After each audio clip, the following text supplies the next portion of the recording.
Nicola, great post. This is really good information here. So you say the biggest challenge is identifying the ability to let the user discover through their own lens, but we're not there yet, and this is important. So give me a second. Hear me out here. So at this point, we don't want the viewer to explore the app at all. All we want the test subject to do is to answer some very, very simple navigational questions, okay? So we're not at this point, we're not at the in paper prototype testing stage, we're not asking their opinion. That'll come.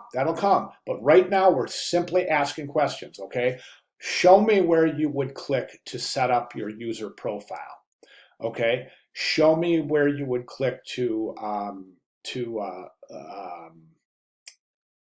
let me see. Let's say it's. I'm going to use Peyton's example of the adopting pets in shelters. So another question would be: show me where you would click to find the dogs that are up for adoption. Show me where you would click to find the cats that are up for adoption. That's it at this point. You don't want the viewer to say, well, it would make more sense if this was over here, or we should do, or you should do this, or maybe you should add this feed. That's all comes down the line, and a lot of that is outside the scope of this class. But this is basically just an introductory look at testing, user prototyping, and the capabilities therein and the functions as they relate to the expeditious design of the mobile app, right? So right now, your testing stage should just be very simple navigational questions. Show me where you would click to do this function. And you have 10 or 8 or 9 questions, and you just go through the script. Don't allow them to interject anything other than pointing to where the answer lies, okay? The rest, again, as I say, the rest will fall in line. I want to show you something really quick here. Let me do this. Okay, this is the treehouse example, and this is in the class materials. And I want to show you something really cool here.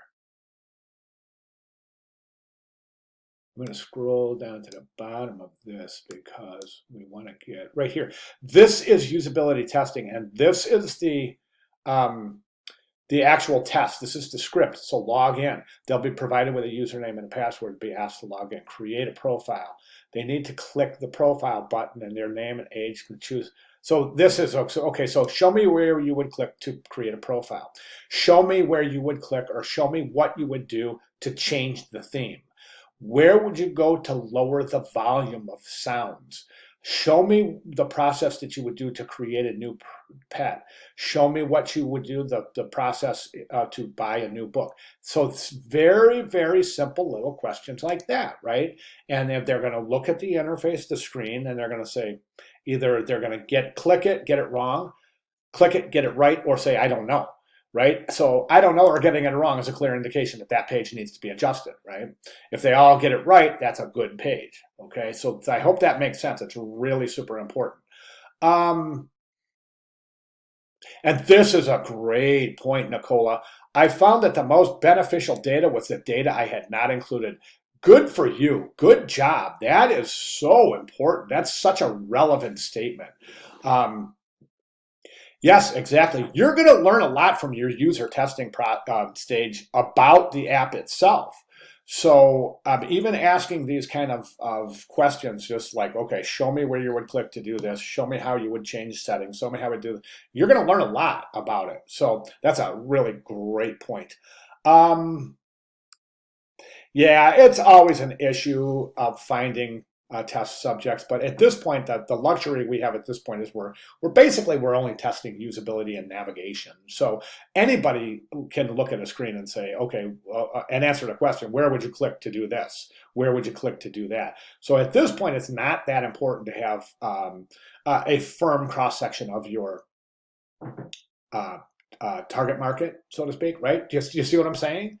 Because right now we're only testing, basic functionality, basic usability, and basic navigation. So once we get into more complex user testing, which is outside the scope of this class, but once we get into UX design and we start really looking at things like this, like exactly like, okay, The test subject has got to be an accurate depiction of the target market.